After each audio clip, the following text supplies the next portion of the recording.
What's going on, everybody? Welcome back to the Scale News Update. If you're not familiar with the show, this is where we talk about the news topics that happened in the scale world of RC over the last week. If you enjoy the Scale News Update, hit the like button and let's jump into this week's topics. First topic for this week, Beef Tubes has released their new brass knuckles for the Axial SCX-10 AR45 axles and the Axial Capra axles. These use the same knuckle for both, so one new part covers both vehicles. If you want to add a little bit of weight to the front end of your Axial SCX-10 or Capra, you can pick these new knuckles up direct from Beef Tubes. You'll find a link to those knuckles in the description below, along with the topics for the rest of today's news. Next, for those of you who have ordered the new Axial SCX-10 Gladiator version, Knight Customs has just come out with a complete pack of scale accessories for that vehicle. And you can buy these exclusively through the My Mini factory at this time. $19.99 gets you the full package of files for these accessories. And in that file pack, there is a ton of different products. 2 styles of snorkels, a roof rack, wolf packs, 2 types of pelican cases, sand ladders and mount, high lift, axe, shovel, roto packs in multiple styles, a ton of different parts. And like I mentioned, currently this is exclusively available on the My Mini factory. So these are a print it yourself file currently. Later on down the road, not sure if these will make it to the Shapeways store, but if you've got a 3D printer at home, here's a great way to style out your new Gladiator. And speaking of Axial SCX-10's, RC4Wheel Drive released some new accessories as well. These are currently listed for the Wrangler body, or the JL.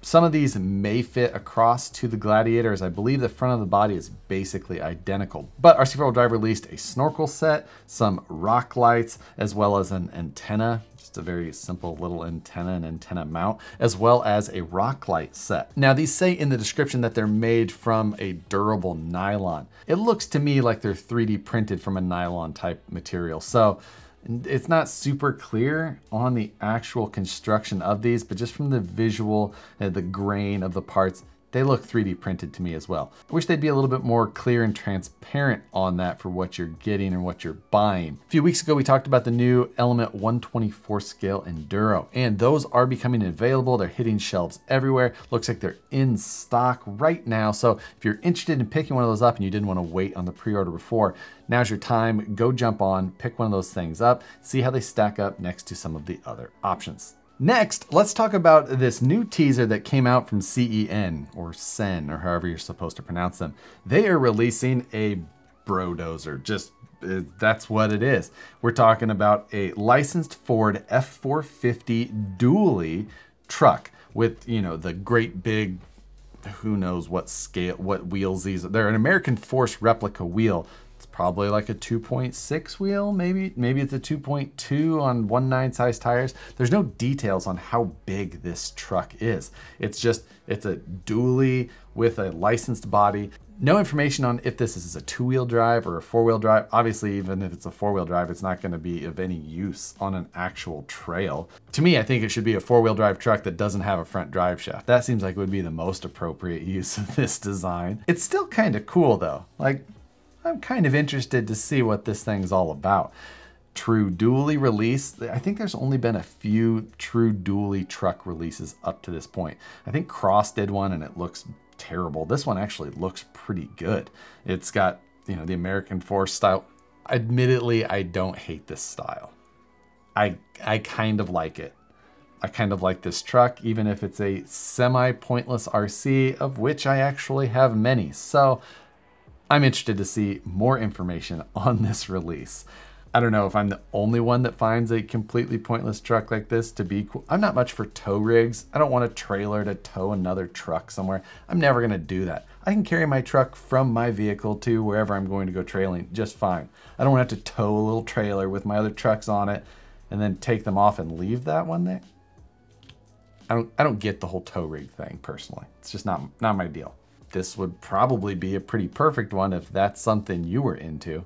The only information that I've seen is it says DL series at the end of the promo video, and that's about it. I hope that we're going to see more information on this soon. I actually have seen teasers of this truck dating way back from, you know, like SEMA shows and other things like that. But this is the first time that we're like actually seeing it put out there as a product that something appears to be coming. Would have rather seen it come with some clear windows on the body, and you know, an interior is always nice, but nonetheless, looking forward to more information.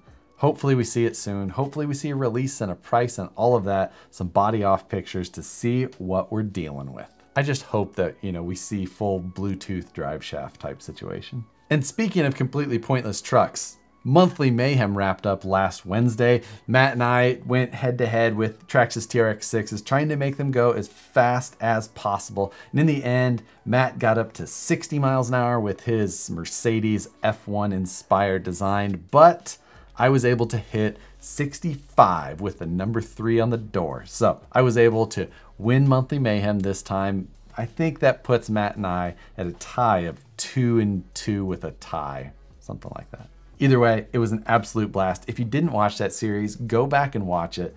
So much fun to go through. I'll link the playlist in the description below. You can go watch my videos and Matt's videos. We go week by week, 5 videos from each of us.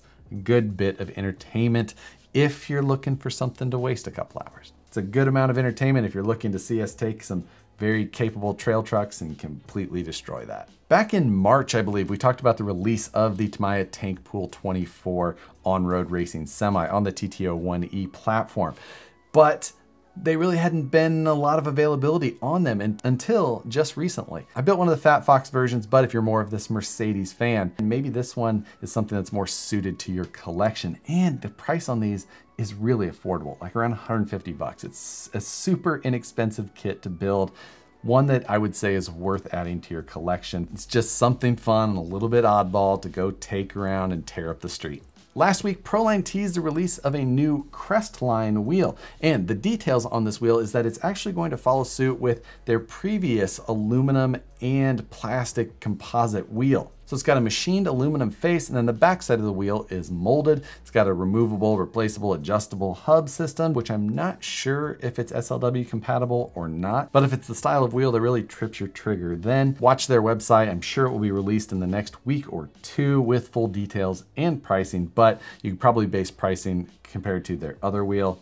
I can't imagine that's going to be too far off. For those of you interested in 3D modeling, 3D printing, last Sunday on my STL Sunday live feed, I went through opening Fusion for the first time and taking and going through the steps, just every single step of the process to draw a basic fuel cell. I actually ended up having to break it up into 2 videos because of a technical issue during the stream, but if you've never jumped into 3D modeling and you want just a little bit more of a breakdown of what to do, then here's a good place to start. And again, I do those live streams for 3D modeling every Sunday live at 6 p.m. Pacific Standard Time. I have a good time with those. We don't always go so beginner focused, but if you're looking to just see some differences or how I design things in 3D modeling, usually for 3D printing, then come check out the live stream on Sundays. You can interact in the chat or watch the replay at any time, of course. That's gonna do it for the news topics for this week, but we need a question, and I wanna wrap it around to that Brodozer that we saw previously. That is kind of a pointless RC, but I kind of like it.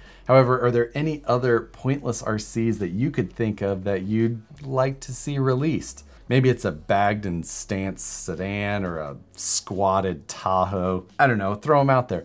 What would you actually like to see that in the end would be a pointless RC? Don't you dare say anything bad about the Dancing Rider. Hope you guys had an awesome Labor Day. Don't forget to go enter the 50,000 subscriber giveaway truck. That's gonna come up here probably around the end of this month. We're gonna get back to work on it very soon. So go enter that. Enter daily to increase your chances to win. It's linked in the description below as always. Again, thanks for watching, guys. Hit the like button if you enjoy the video. Subscribe if you're not already. Hit the notification bell so you see the videos as soon as they get uploaded.